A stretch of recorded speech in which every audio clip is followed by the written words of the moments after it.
Berteduh di hati Tuhan, waspada terhadap hati yang tidak lurus di hadapan Allah.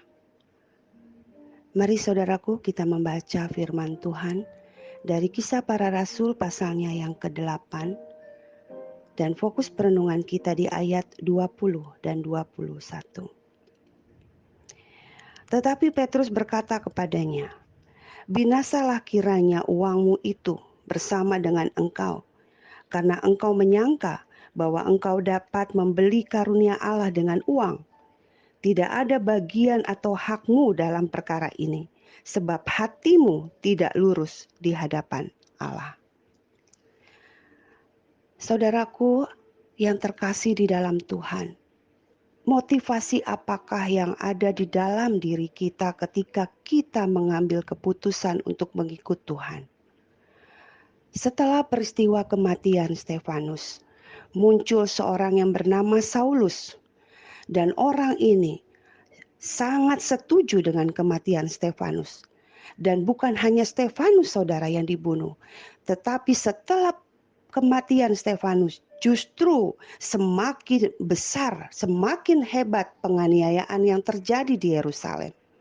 Banyak orang-orang Kristen yang ditangkap lalu dibinasakan.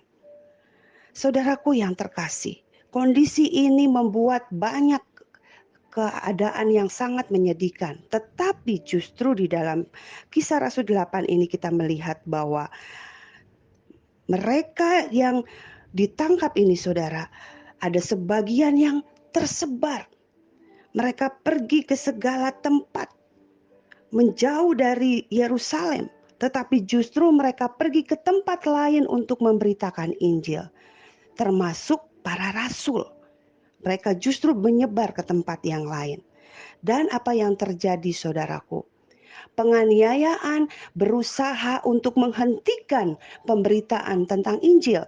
Tetapi justru sebaliknya Tuhan memakai penganiayaan supaya Injil semakin diberitakan. Bukan hanya di Yerusalem, tapi sampai ke Samaria, bahkan sampai ke ujung bumi. Hari ini kita sedang menantikan Injil terus diberitakan sampai ke ujung bumi, sampai akhirnya Kristus datang kedua kali untuk menjemput kita. Saudaraku yang terkasih di dalam Tuhan, kita melihat Samaria adalah bagian di luar Yerusalem yang tidak pernah mendengar tentang Injil. Dan berawal dari penganiayaan yang hebat di Yerusalem, Samaria mendengarkan Injil. Tuhan mengirim Filipus untuk memberitakan Injil di Samaria, dan terjadi hal yang luar biasa lewat pemberitaan Injil daripada Filipus. Samaria boleh dipenuhi orang-orang yang menerima Tuhan sebagai Tuhan Yesus dan juru selamat mereka, dan dikatakan mereka dengan bulat hati menerima apa yang diberitakan oleh Filipus. Dan saudaraku, pada waktu itu ada seorang bernama Simon, seorang yang disebut seorang tukang sihir.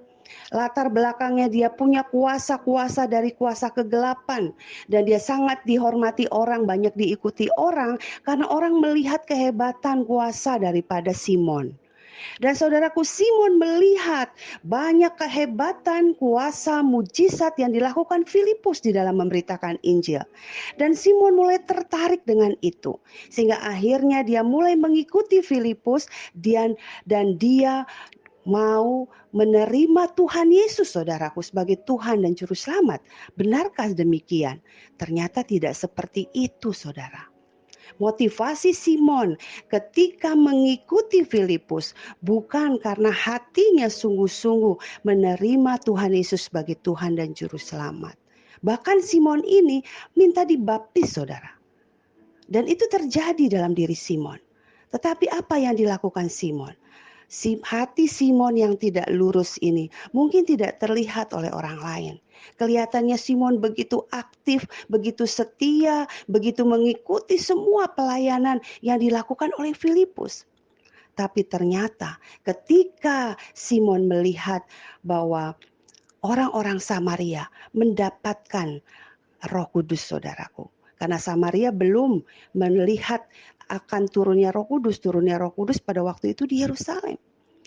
Mereka belum mengalami akan kebenaran firman Tuhan.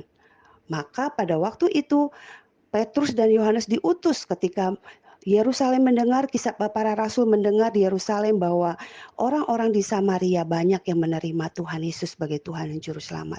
Akhirnya mereka diutus, Petrus dan Yohanes, dan mereka menumpangkan tangan atas orang-orang yang sudah bertobat ini, orang-orang yang sudah percaya Tuhan Yesus ini. Dan mereka ditumpangkan tangan oleh para rasul, bukan oleh sembarang orang, saudara. Hanya oleh para rasul. Filipus pun tidak melakukannya. Hanya para rasul yang menumpangkan tangan dan Roh Kudus tinggal di dalam hati mereka. Dan saudara, ketika mereka melihat, Simon melihat ini, saudara, Simon merasa iri. Simon ingin mempunyai kuasa itu. Maka akhirnya Simon berkata kepada Filipus supaya dia juga boleh diberikan kuasa untuk menumpangkan tangan terhadap orang lain dan memberikan Roh Kudus, saudara. Wow, luar biasa. Simon tidak paham siapa Roh Kudus. Dia adalah Tuhan Allah yang tidak bisa dibeli. Dan dia menawarkan sejumlah uang supaya dia bisa membeli Roh Kudus, supaya bisa dia tumpangkan tangan, supaya dia terlihat begitu hebat dan penuh kuasa. Saudaraku, hati-hati. Ini hati yang tidak lurus di hadapan Tuhan. Dan kalau kita melihat di sini, bagaimana akhirnya dikatakan di dalam ayat yang ke-20 dikatakan, saudara, bagaimana Petrus berkata dengan keras kepada Simon, binasalah kiranya engkau ini bersama dengan uangmu. Dikatakan engkau menyangka, saudara, bahwa engkau dapat membeli karunia Allah dengan uang.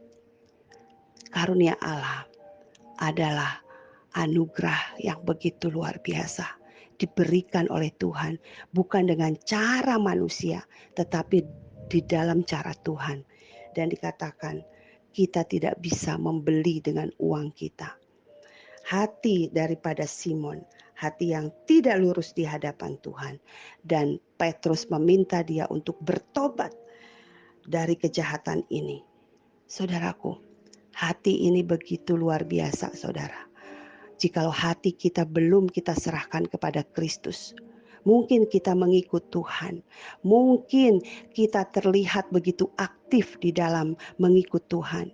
Tapi jikalau hati kita belum sungguh-sungguh kita serahkan kepada Kristus dan minta Kristus menguasai hati kita, menyadari bagaimana Kristus Tuhan yang paling utama dan hidup kita serahkan penuh kepada Tuhan. Kalau belum sampai ke situ, saudara, bahaya. Kita perlu bertobat. Karena yang dilihat Tuhan bukan berapa aktifnya kita kepada Tuhan, bahkan melayani Tuhan. Betapa setianya kita kelihatan begitu rajin beribadah kepada Tuhan. Bukan itu, saudara. Yang Tuhan lihat hati kita, motivasi hati kita ketika mengikut Tuhan. Kalau kita masih terlihat hanya di luar saja, seperti apa yang dilakukan Simon, tapi hati kita masih hati yang lama. Hati kita masih hati yang dikuasai uang. Hati kita masih hati yang dikuasai kuasa. Hati kita masih hati yang dikuasai segala sesuatu tentang diri sendiri. Kita perlu bertobat hari ini. Kita minta kepada Tuhan supaya ketika kita ikut Tuhan, tidak ada lagi segala sesuatu yang kita cari untuk diri kita sendiri. Tetapi hati kita lurus di hadapan Tuhan, artinya kita serahkan semuanya. Kita lakukan segala sesuatu apapun itu, bukan untuk mendapatkan bagi diri sendiri, tetapi memberikan sepenuhnya dari diri kita hanya untuk Tuhan. Saudaraku yang terkasih, mari kita kembali kepada Tuhan. Mari kita koreksi hati kita. Sungguhkah hati kita sudah bulat kita berikan untuk Tuhan? Atau masih ada banyak kepentingan-kepentingan yang kita cari di dalam mengikut Tuhan untuk diri kita sendiri? Kalau masih ada itu, mari kita bertobat dan kita kembali kepada Tuhan. Tuhan Yesus memberkati saudara sekalian. Amin.